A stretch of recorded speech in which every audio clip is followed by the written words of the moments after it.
Hello! I'm your Superhero Critic, and welcome to Ninja Turtles Month Part 2. So, without further ado, let's just dive right into the secret of the Ooze.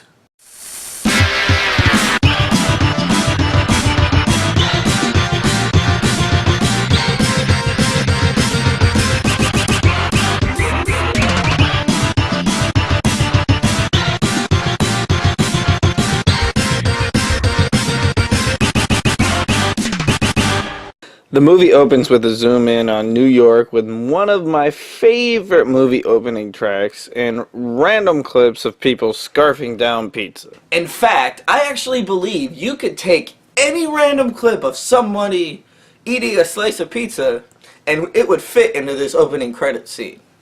Here, let me show you.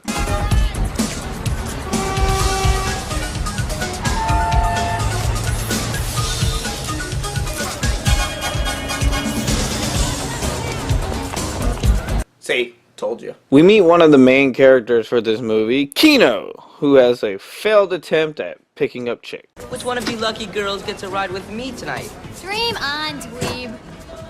Yeah, okay. But when I do, I'll dream of something a little thinner. Ooh, good comeback, Kino.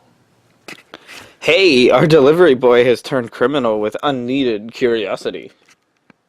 Through his curiosity, Kino finds a group of thieves robbing a store. Quickly, he gets into a fight. Stay down! Did I mention I study martial arts? No, you didn't. No, you didn't, Kino. More thieves come out, and the turtles come running down the stairs to help save the day.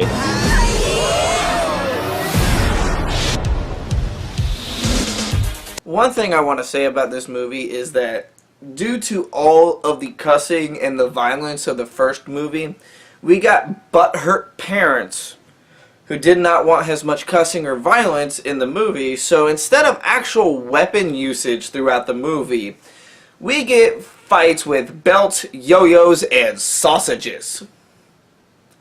Thank you. Thank you for ruining it.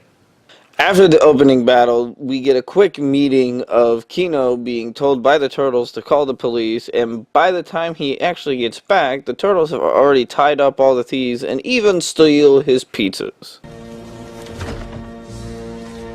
Oh, they didn't even leave a tip. April comes home, and after almost losing her groceries due to a scare by Michelangelo's property, she then cleans up after everybody.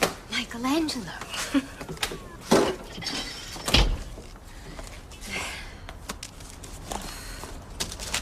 Leonardo, Donatello, and Raphael. The rat is the cleanest one. The fact that the rat is actually the cleanest one is kind of actually sad. As April goes upstairs, the turtles come home and they once again have crappy one-liners. Oh, primo workout, dudes! Yeah, Wow! we showed those guys, huh? Movie, primo bros! Yeah. Turtle Ribbon! Max Amundo! Acapella! After a game of pizza football, the turtles and April have a conversation about whether or not the turtles have a new place yet. The turtles stating it's hard to go back to the sewers when the entire foot knows where their old lair is. Raph then gives a quick synopsis of the ending of the first movie. Yeah, I was there, Leo, remember? Old Shred did a swan dive with a half gainer right into the back of a garbage truck. Ah! After Splinter comes down, the group has a talk about moving forward and moving on with their lives. But it also forwards the plot to the movie.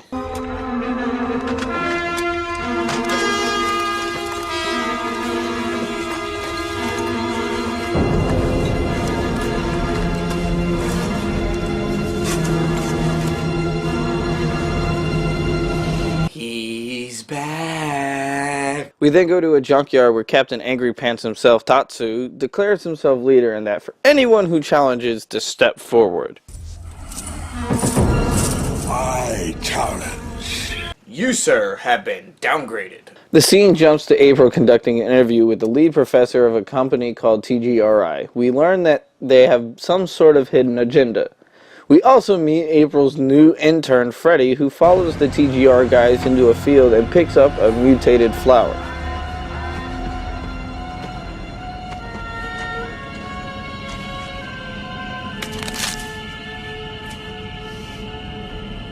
Dandelions. That is one big dandelion. Freddy takes the flower back to Shredder, who at first is pissed off about it, but then an idea sparks in his head as he demands Tatu take the foot to TGRI that night. The movie then jumps to the Turtles trying to clean up, but the surprise is spoiled when April comes home early. Splinter then demands that all of them meet him on the roof, where he then tells them that their past has come back to haunt them. TGRI. So you're telling me it took them 15 years to learn from their father where the ooze actually came from. Worst father ever. The professor is abducted by Tatu as the Turtles investigate the TGRI building. They find out that only one canister of ooze is left before Donnie ends up crashing the computer.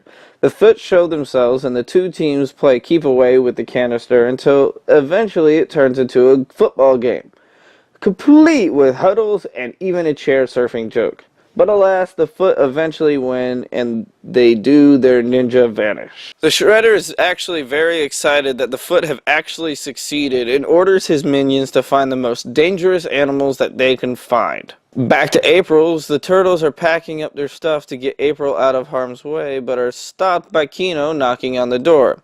The Turtles hide, and April tries her hardest to act as if she knows martial arts. I like to do a little chucking every now and then.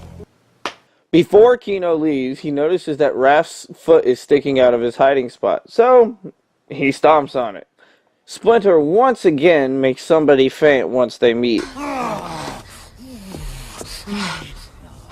I think you'd better sit down. When he comes to, Kino learns the backstory of the Turtles and tells the group that the Foot is hiring teenagers to bring more people in. Back to the junkyard, we see that Shredder is threatening the professor that Ooze better work. The Turtles bid for April farewell as they journey to the sewers to try to find a new place. Raph, of course, getting pissed off that they are looking for a place instead of looking for the Foot, ditches the rest of the Turtles. Mikey then bitches about not being able to find a place in the sewers. Oh, you think even an idiot could find a place down here? But no! Hey Mikey, there's a hole. The Turtles jump down the hole to find an old abandoned subway station, and they claim it as their own. Donnie then calls April while she's arguing with her boss to tell her that they found a place, but they can't find Raph. Back to the junkyard, it's now time for the big reveal of Shredder's mutated freaks, but what he ends up getting is not what he asked for. They're babies! He chose infants. Worst mistake you could ever make. Hey, no, wait, look. They may be intellectually inferior, but...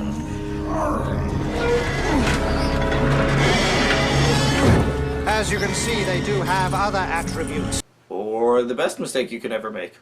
Raph and Kino go ahead with their plan on infiltrating the Foot. So after Kino kicks ass in fighting other teenagers, Raph then decides to help Kino cheat in order to pass the second test of collecting bells off of a mannequin.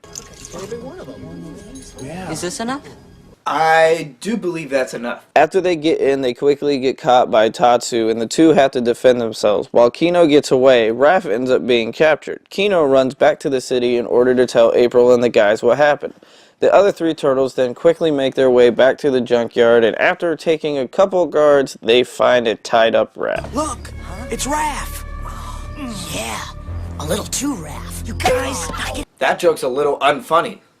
A little too unfunny. The Turtles then spring the trap that was clearly going to happen and quickly learn that someone from their past is still alive and kicking. Look, what the?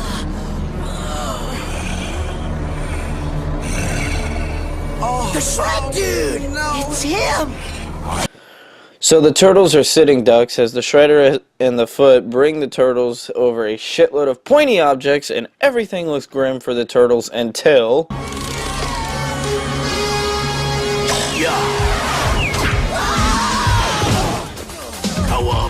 Bunga. The fight with the foot then continues and the turtles are winning until...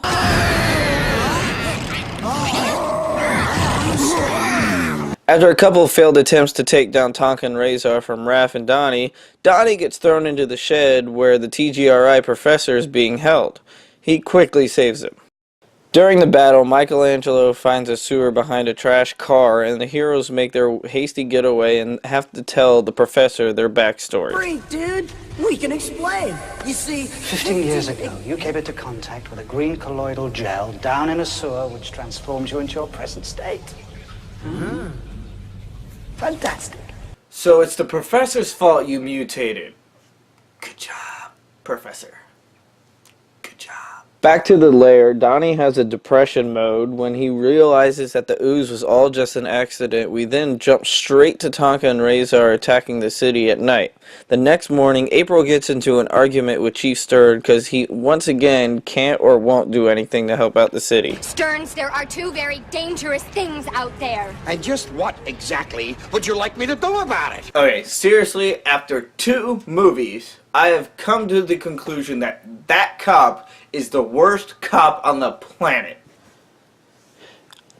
April soon learns that her intern Freddy was actually a foot member and is told to tell the turtles that if the turtles are not at a meeting place by nightfall, Shredder will let Tonka and Razor out on the city again.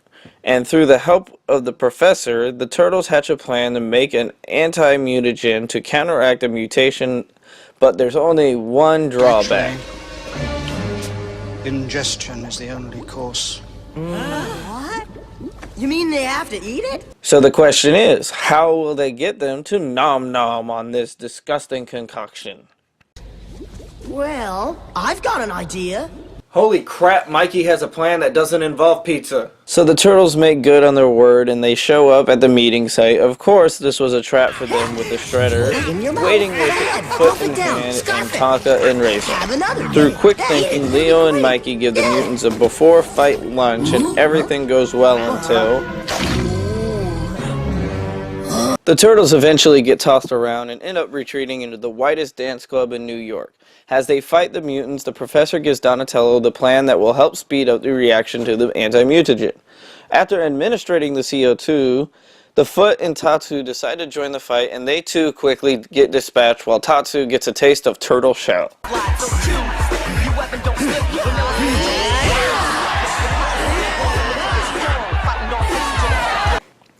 We then jump to a short scene of Kino arguing with Splinter on whether or not he should leave and join the Turtles.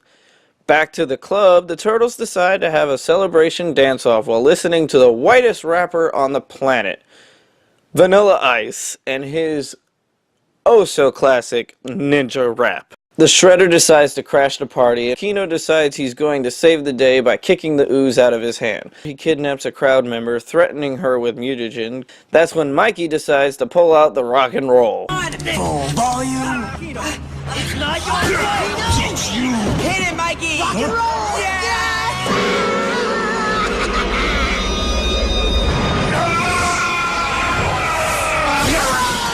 That is one powerful guitar amp. The Turtles go to investigate to make sure that Shredder is actually gone, but after a premature celebration, they find out that Shredder has actually drank the last vial of ooze. He has now become a Super Shredder, played by former wrestling star Kevin Nash. The Shredder eventually goes crazy with wanting to destroy the Turtles and does everything he can to take them down.